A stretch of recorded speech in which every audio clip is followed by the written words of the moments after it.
Et puis dans la même foulée, on va également réintroduire le crime de haute trahison du président de la République. Parce que De Gaulle avait aussi prévu, dans l'article 68, de châtier le crime de haute trahison du président de la République. Or, ce crime de haute trahison a été lui aussi disparu de la Constitution, dans votre dos et dans le mien, par la loi du 23 février 2007, quelques semaines avant l'élection de Nicolas Sarkozy. Et on précisera ce que c'est que la haute trahison, c'est-à-dire la trahison des intérêts du peuple français au profit de puissances étatiques étrangères ou de puissances privées et de lobbies industriels, économiques et financiers. Nous en profiterons également pour introduire l'idée de référendum d'initiative populaire. Et puis, nous en profiterons pour introduire la reconnaissance du vote blanc de plein exercice. Lorsque le vote blanc arrive en première position, l'élection est annulée. Elle est reportée, il y a un délai qui est à prévoir par une loi organique, qui est reporté de 2 ou 3 mois. Elle est réorganisée, mais dans cette nouvelle élection, toutes les personnes qui se sont présentées au suffrage de la première sont interdites de se représenter à cette deuxième élection. Je rappelle que Jean-Marie Le Pen, par exemple, commence sa 31e année de député européen. Il l'a déjà été pendant 30 ans, de 1984 à 2014, et il recommence. Donc M. Le Pen, qui d'ailleurs au passage a dû se mettre au bas mot 5 millions d'euros nets d'impôts dans la poche au titre des rémunérations de députés européens, je ne parle même pas des frais de secrétariat qui sont beaucoup plus dodus, M. Le Pen, il va falloir un jour lui dire « ça y est, c'est comme finita la commedia, terminé ». Et puis la fille aussi, elle a déjà touché 1 600 000 €, ça lui a permis de payer sa nouvelle maison. Mais le troisième point, c'est que justement, les partis politiques qui dénigrent l'article 50, le Front National et DLF par exemple, n'ont tout bonnement pas étudié la question. D'ailleurs, ils n'ont jamais fait de conférence comparable à la mienne.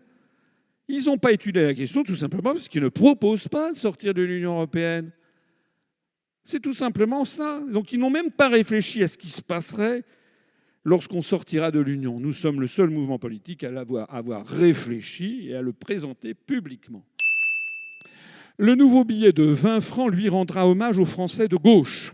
Hommage côté Avert à l'extrême gauche, et ainsi qu'aux immigrés et aux étrangers qui se sont battus pour que vive la France. C'est une reproduction de la photo des membres du réseau de Missak Manouchian fusillés au Mont-Valérien le 21 février 1944 pour que vive la France.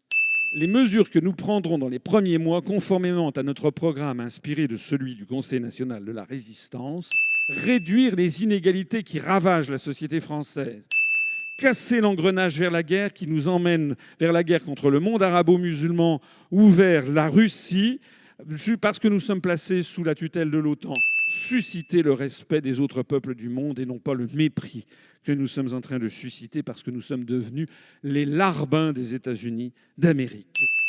Voilà. Alors c'est sûr que peut-être l'émir du Qatar ne va pas me donner des valises de billets pour mener ma campagne présidentielle. C'est possible. Mais ça ne nous empêchera pas de dire ce que nous pensons. C'est quelque chose qui est extrêmement important à comprendre. La mondialisation, c'est un jeu de c'est-à-dire que la mondialisation n'a pas les mêmes règles pour tout le monde. Nous voulons que tout le monde ait les mêmes règles et la réciprocité. La suppression de la reconnaissance du mandat d'arrêt européen, le retour à la procédure normale d'extradition garante des libertés publiques, nous pourrons le faire parce que nous serons sortis de l'Union européenne. Si nous y restons, nous ne le pourrons pas. Le retrait immédiat de la France du réseau INDECT, ce réseau de surveillance généralisée financé par l'Union européenne, notamment pour surveiller vos courriers électroniques. Le retrait immédiat de la France des traités transatlantiques TAFTA et TISA qui sont actuellement négociés dans le dos des Français. Également, le rétablissement et la constitutionnalisation des services publics, c'est actuellement interdit par l'article 106 et l'article 121 du traité sur le fonctionnement de l'Union européenne. Les Français ne sont pas un peuple d'extrême. Les Français sont toujours désireux d'avoir un État puissant qui assure la justice sociale, notamment aux grands moments de l'existence, comme je le disais tout à l'heure, la naissance, l'éducation, la maladie et la mort. Nous ne voulons pas d'une société à l'américaine où il y a 50 millions de personnes qui ne sont pas couvertes par la sécurité sociale. Nous voulons casser ce qui actuellement est en train de se produire, c'est-à-dire la privatisation contre la volonté du peuple français. Dans l'ambiance actuelle de la France, ça paraît un programme presque d'extrême gauche. Il y avait au CNR des communistes, des socialistes, des chrétiens sociaux, des gens, des patrons, des ouvriers. Nous voulons simplement revenir à ce qui est l'équilibre nécessaire de la société française. C'est quoi les frontières actuelles de l'Union européenne? Est-ce que vous savez comment ça marche? Les frontières extérieures de l'Union européenne? Vous savez pas? Mais je vais vous montrer un peu comment ça marche. Ça, c'est la frontière barbelée en ce moment en cours d'installation par la Grèce le long de l'Evros, la frontière avec la Turquie à partir de février 2012 avec le ministre de l'Intérieur grec qui examine comment on est en train de protéger l'Europe. Le mur de Berlin n'a rien à envier à ceci. Alors si je vous dis ça, c'est pour attirer l'attention sur le cynisme de l'argument des frontières, l'indignation sélective des européistes, ceux qui veulent faire peur aux Français en agitant la menace de la fermeture des frontières en cas de sortie de l'UE, sont les premiers à construire des frontières d'une extrême cruauté où des centaines de migrants meurent chaque année. Nous, à l'UPR, nous sommes favorables aux coopérations internationales. Les européistes vous disent que nous devons faire de l'intégration supranationale. Nous ne sommes pas fermés sur le monde, nous voulons des coopérations internationales. Il faut que nous ayons plus de coopération avec les pays d'Afrique, du Moyen-Orient, avec les pays d'Amérique latine. C'est bien parce que c'est ça qui favorise la paix. C'est ça qui favorise la paix. Ce sont les échanges avec tous les peuples du monde sans distinction nauséabonde entre ceux qui appartiendraient à l'Europe et les autres. Ça n'est pas vrai. Est-ce qu'on a le droit de dire ça à la télévision française sans qu'aussitôt quelqu'un vous dise « Ah, vous êtes d'extrême droite !»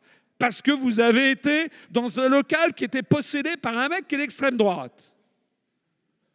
Voilà le débat qu'il y a maintenant dans les médias français. C'est une honte. La France n'est plus une démocratie. La France a été championne tout au long du 19e siècle et du 20e siècle par ce bel adjectif que nous voulons remettre au goût du jour, l'universel.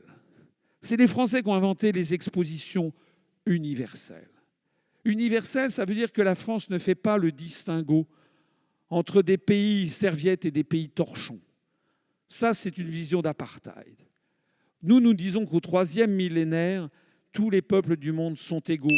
Nous devons nouer des partenariats avec tous les peuples du monde sur la base de l'égalité, sans faire de distinguo sulfureux et suspect selon l'appartenance à tel ou tel continent.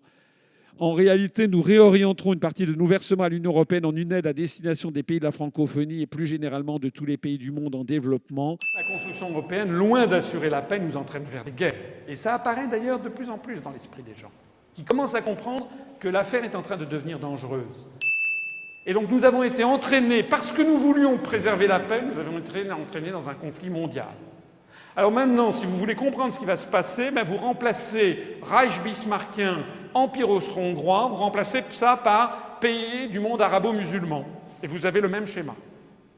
C'est-à-dire que si nous continuons dans cette affaire, nous allons être aspirés de plus en plus, au nom de la paix, vers des guerres contre les ennemis désignés. À l'époque, c'était l'Empire de Bismarck et l'Empire austro-hongrois. Maintenant, c'est la sphère arabo-musulmane qui est présentée de plus en plus ouvertement comme l'ennemi de l'Occident.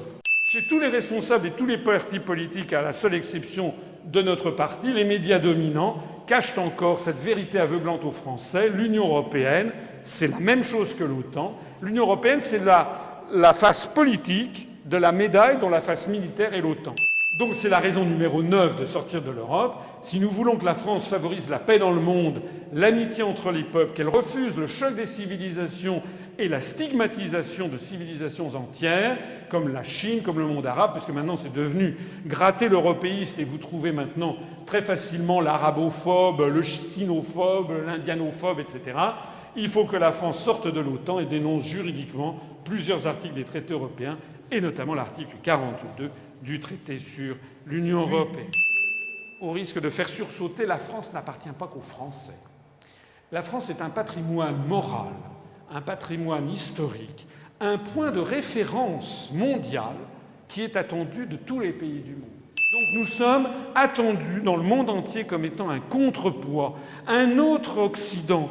Nous sommes un pays blanc qui fait prévaloir autre chose que l'américanisation généralisée, qui fait prévaloir autre chose que le fric, le fric, le fric, le fric, le fric. Voilà.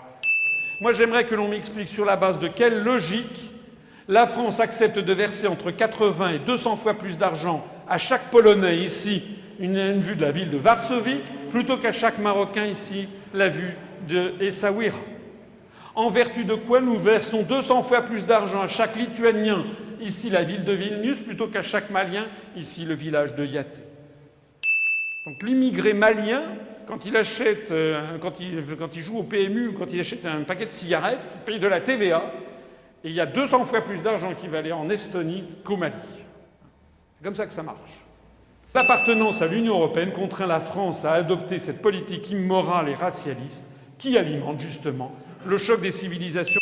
Il y a énormément de Français d'origine maghrébine en général et algériens en particulier qui sont effectivement entre deux cultures, qui sont, quoi qu'on en dise, très bien intégrés à la société française.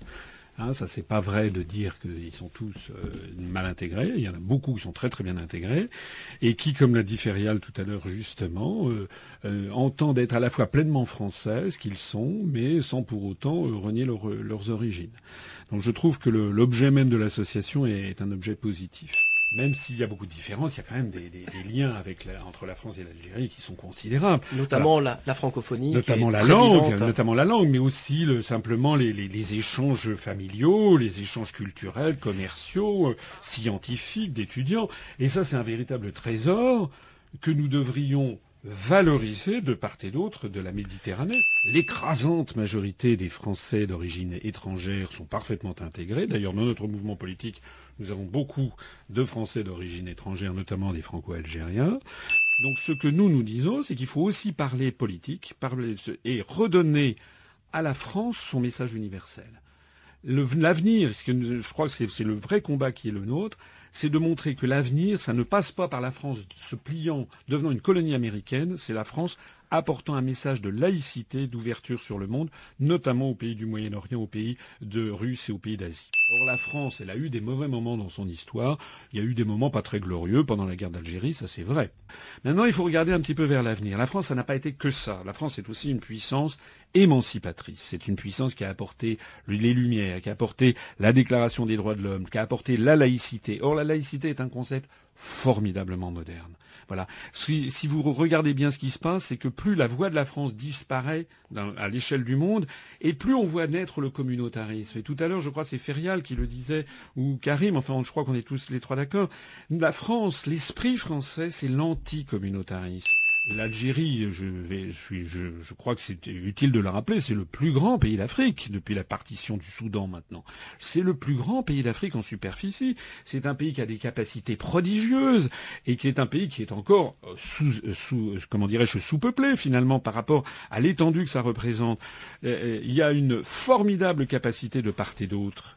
Pour un développement conjoint, on pourrait y joindre le Maroc, la Tunisie, pourquoi pas aussi d'ailleurs l'Espagne, l'Italie. Il y a une espèce autour de la Méditerranée, un pôle de développement formidable au troisième millénaire, qui est complètement négligé actuellement, parce que la politique officielle de l'État, c'est de dire ah non, nous on construit l'Union européenne, vous êtes finalement des sales musulmans, des sales orthodoxes, des sales russes, des sales chinois, restez de votre côté, nous on fait le truc entre nous. Ça ne marche pas, ça ne correspond ni à nos intérêts nationaux, ni à l'affection des peuples les uns pour les autres. Le monde d'aujourd'hui, le monde du troisième millénaire, c'est un monde où il faut que les gens assument effectivement leurs origines, mais découvrent le monde dans sa diversité. Tout le monde s'est mis à parler d'un mouvement politique qui s'appelle l'UDMF, l'Union des démocrates musulmans français. Je pose ici une question, c'est que cherchent exactement les médias de grande diffusion quand ils donnent le maximum d'audience? D'ailleurs, je trouve assez normal qu'ils parlent de ce jeune mouvement politique, ça ne me choque pas. En revanche, ce qui me choque, c'est que l'on donne une telle audience, une telle signification, le développement du communautarisme, un parti musulman, etc., alors que nous avons, nous, de façon certaine, 8 fois plus d'adhérents que ce mouvement et que nous sommes toujours comme si nous n'existions pas. Ça veut dire qu'il y a quand même derrière tout ceci une véritable opération voulue qui consiste à jeter de l'huile sur le feu constamment en France, puisque la médiatisation de ce mouvement politique a été assortie, je le rappelle, d'un discours stigmatisant la communautarisation croissante de la société française. Si les médias de grande diffusion recherchaient le bien public, la chose publique, en latin ça se dit res publica, la république en fait. Si les médias de grande diffusion voulaient la paix sociale, voulaient la concorde entre les citoyens français, ils ne donneraient pas autant d'importance que ça à tout ce qui est attentats, etc., actes terroristes et mouvements communautaristes. Ils donneraient au moins autant d'importance, et en tout cas à due proportion des adhérents, à un mouvement politique comme le nôtre. Je voudrais quand même signaler que nous nous développons en ce moment très très rapidement et que nous avons à l'UPR des Français de toutes les origines, de toutes les convictions religieuses, y compris d'ailleurs des musulmans, des juifs, des chrétiens, catholiques, protestants, des bouddhistes même quelques-uns, et puis y compris des agnostiques, des athées militants. Nous sommes justement ce qui est fait, le mouvement qui est là pour assurer la paix sociale. Nous sommes pour la paix, la concorde entre les Français. Nous sommes un mouvement anticommunautariste, nous sommes un mouvement républicain, un mouvement laïque. La laïcité, je le rappelle, consiste à inciter tous les Français, quelle que soit leur religion, à la garder pour la sphère privée et à ne pas l'imposer publiquement aux autres. J'observe en tout cas que nous avons de plus en plus de Français qui nous rejoignent, notamment des compatriotes musulmans, qui sont extrêmement contents de trouver le mouvement politique qui est le nôtre, qui est un mouvement qui s'inscrit dans 1500 ans, 2000 ans d'histoire de France, d'indépendance nationale, et dans plus de 200 ans de république et de souci de la laïcité. Donc je terminerai en posant cette question. J'aimerais savoir pourquoi le Figaro, pourquoi le Parisien ne nous ont pas encore accordé un long article sur le développement de l'UPR, conformément à l'ampleur du nombre d'adhérents que nous avons désormais atteint.